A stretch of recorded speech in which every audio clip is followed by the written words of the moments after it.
कलयुग में श्रीमद् भागवत गीता सुनना और समझना बहुत जरूरी है। कम से कम आप भागवत गीता पढ़ नहीं पाते हैं क्योंकि कलयुग में सब लोग अपनी अपनी समस्या में ही व्यस्त हैं। तो कम से कम मेरे द्वारा बताए गए श्रीमद् भागवत गीता को सुन तो सकते ही होंगे, क्योंकि यह कलयुग है और कलयुग में सवाल बहुत होते हैं और सबका एक और अंतिम जवाब है श्रीमद् भागवत गीता। कम से कम आप इसे कुछ दिन तो सुनकर देख ही सकते हैं कि आपके दैनिक जीवन में इसका क्या प्रभाव पड़ रहा है, क्योंकि कलयुग में लोग कुछ करें या ना करें ट्राई जरूर करते हैं। एक बार आप भी करके देखिए। मेरा आपसे विनम्र निवेदन है। श्री कृष्ण के चरणों में मेरा कोटि कोटि प्रणाम। अगर आपको गीता के सभी श्लोकों और उन सभी श्लोकों से मिलने वाली शिक्षा के बारे में जानना चाहते हैं तो मेरे चैनल को सब्सक्राइब करके नोटिफिकेशन ऑन कर लीजिएगा, ताकि मैं जब भी वीडियो अपलोड करूं तो आप उसे तुरंत देख सकें। श्रीमद् भागवत गीता अध्याय 1 अर्जुन विषाद योग श्लोक 6 से हमें यह शिक्षा मिलती है कि जिस प्रकार वीरता और साहस से अभिमन्यु ने अकेले ही चक्रव्यूह में प्रवेश कर बहुत से महारथियों को धूल चटाया,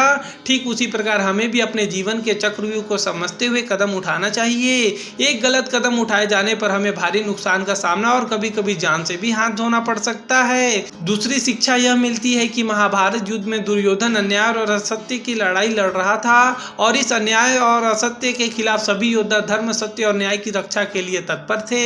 उसी प्रकार हमें भी अपने समाज में हो रहे अन्याय को रोकने का प्रयास तो करना ही चाहिए, चाहे परिस्थितियां जैसी भी हो। अपने कर्तव्य के प्रति अडिग रहना चाहिए। तीसरी और महत्वपूर्ण शिक्षा यह मिलती है कि जिस प्रकार अर्जुन और द्रौपदी के पुत्र भी इस महाभारत युद्ध में शामिल थे और धर्म की रक्षा के लिए अपने पिता का पूर्ण रूप से साथ दे रहे थे, उसी प्रकार हमें भी अपने जीवन में अपने कर्तव्य से पीछे नहीं हटना चाहिए। चौथी महत्वपूर्ण शिक्षा यह मिलती है कि इस महाभारत युद्ध में जो योद्धा थे वे अलग अलग राज्यों और अलग अलग कुलों से थे, लेकिन वह सारे आपस में संगठित थे। इससे हमें यह समझना चाहिए कि उनके बीच आपस में एकता, संगठित प्रयास करने और टीम वर्क करने से बड़ी चुनौतियों का सामना किया जा सकता है। 100 बात की एक बात, जीवन में सफलता पाने के लिए निर्भीकता और वीरता अति आवश्यक है, लेकिन ध्यान रहे कि ये निर्भीकता और वीरता केवल सत्य और न्याय के मार्ग पर ही हो सकती है। 100 बात की दूसरी बात, अपने कर्तव्यों को निभाने से पीछे नहीं हटना चाहिए, बल्कि ज्ञान, धैर्य और शक्ति से डटकर सामना करना चाहिए। वीडियो देखने के लिए आपका बहुत बहुत धन्यवाद। हरे कृष्णा कृष्णा कृष्णा हरे हरे, हरे राम राम राम हरे हरे। लाइक करें, सब्सक्राइब करें।